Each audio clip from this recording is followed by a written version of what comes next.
Baik, Assalamualaikum warahmatullahi wabarakatuh. Selamat pagi, salam sejahtera untuk kita semuanya. Untuk video ini kita akan membahas tentang suatu permasalahan yang menggunakan dalil Torricelli. Dalil Torricelli kemarin kamu masih ingat, ini adalah salah satu penerapan dari hukum Bernoulli. Jadi awalnya kan ada hukum Bernoulli, kemudian penerapan yang pertama itu ada di dalil Torricelli ini. Dalil Torricelli ini kemarin Pak Mu sudah cerita bahwa dia itu menghitung kecepatan aliran pada suatu bak. Kalau misalkan dia bocor, bak yang berisi fluida, kemudian ini misalkan bocor di sini, maka kita akan menentukan kecepatan di sini itu berapa toh. Jika dari permukaan sampai bocoran ini saya namakan delta H, maka kecepatan aliran pada tempat bocoran itu dicari dari akar 2 kali G kali delta H. Diingat-ingat ya.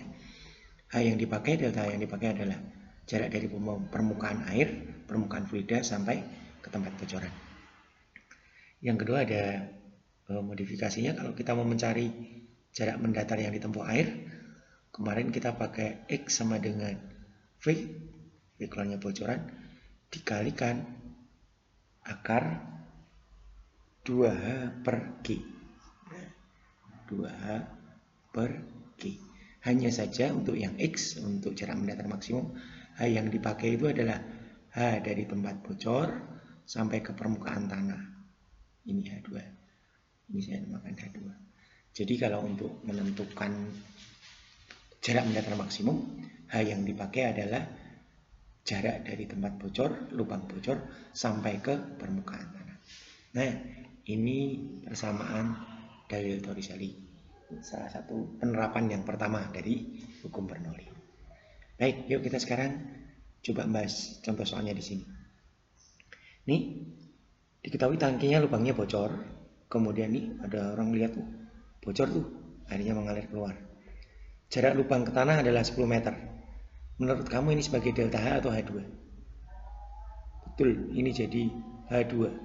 Dari lubang sampai ke permukaan tanah. Ini H2. Jarak lubang ke permukaan air 3,2. Lubang ke permukaan air. Ini adalah delta H. Yang ini. Delta H. Nah, ini delta H. Pertama, kita akan mencari kecepatan keluarnya air. Mudah sekali. Kita mau mencari V-nya. V sama dengan akar, betul ya, 2 kali G kali delta H. Yuk kita kalikan.